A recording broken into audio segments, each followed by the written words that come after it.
Hey guys, happy Saturday. Greg here with Trans Wolves, and this week we're talking about body image. And This is important to me, kind of the way that eating disorders and body image and trans identities kind of overlap.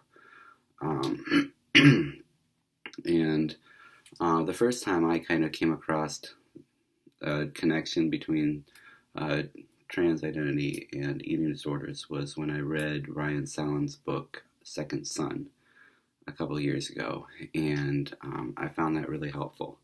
So if it's something that you think about, it might be helpful for you. But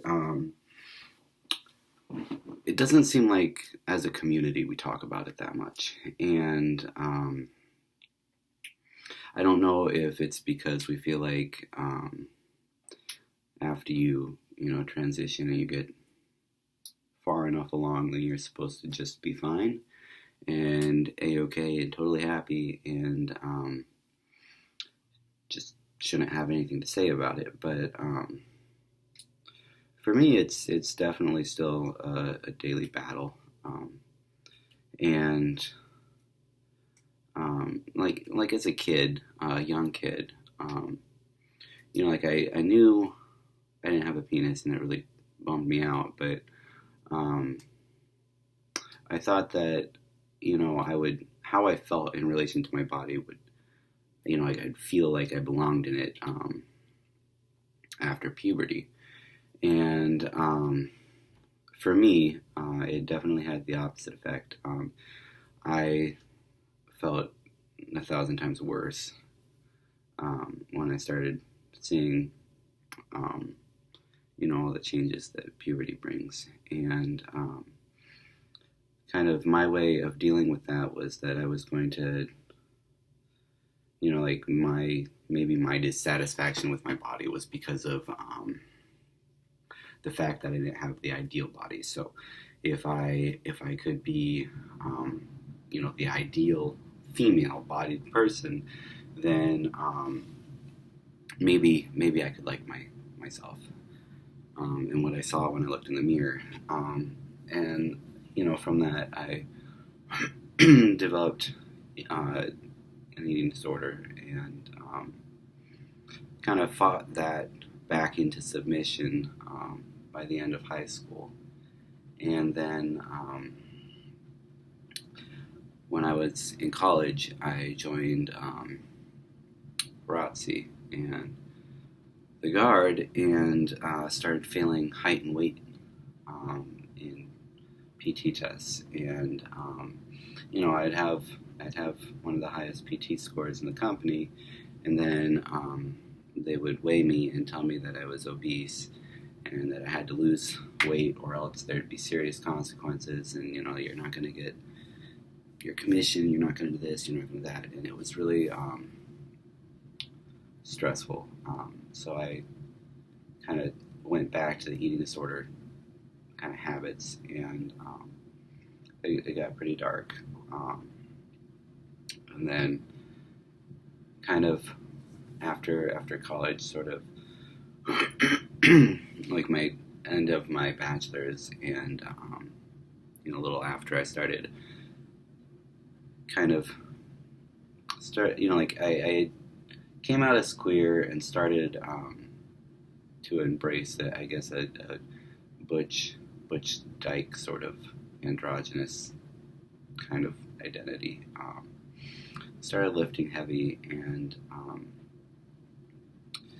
I felt better in my body as a more muscular person, but it still wasn't right, and kind of gave up. And then when I was 21, something like that, I decided that I wanted to transition. That was what I wanted to do, and started binding and realized that I passed better if I was skinnier, because I was just genetically gifted giant chest. So, kind of being overweight gives you even a bigger chest. So, I was never morbidly obese, but that was my perception of myself. So anyway, I kind of went off the deep end again and lost a bunch of weight, and this kind of disordered eating and always was coupled with excessive exercise. Really did a number on my health. So I get to deal with that now, but kind of regained enough weight that people no longer thought I was dying, and I looked normal, and my health was better. And then I started tea, and that was, there were things I really liked about it, like the muscle mass and the voice dropping and the body hair, but there was also the really unsettling side effect of just general weight gain. Like I think I held on to water a lot, partly, but I went up like 2 pant sizes, and that was really unsettling. So even though I was really happy, I was also kind of not. And then I kind of just got a new normal, and I didn't lift because I didn't have access to a gym, but I ran, and my weight stabilized, and it was all right. And but I looked in the mirror and I hated what I saw. And then this past about a year ago, I got serious about getting in the best shape I could be in for top surgery, which I had this summer. And I worked my ass off, and lost a decent amount of weight, put on some muscle. Had top surgery, and now it's this really weird thing where I like intellectually know that I don't look like a fat loser, but I feel like I look like a fat loser. So I live kind of, I see myself, and I hate the fat parts I see, and I'm kind of very, very bound by my just that fear of regaining any like fat. So I work out a lot, and I have a very, very limited social life because I refuse to drink or eat out, and if I have to choose between hanging out with friends and getting my 2-hour workout in for the day, I'll pick the workout. It's not even an option. So like all those things, I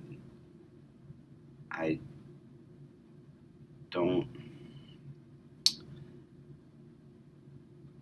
like where I am, but I don't really know how to improve it.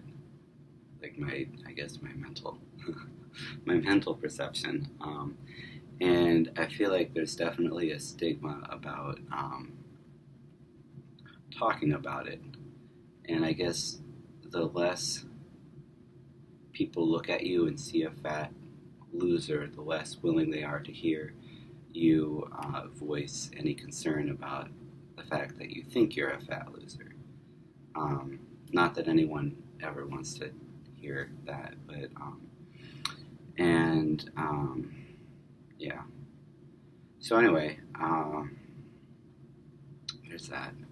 And I think also, like, when I was in my teens and was, the looked the part, was the ideal, I got a lot of,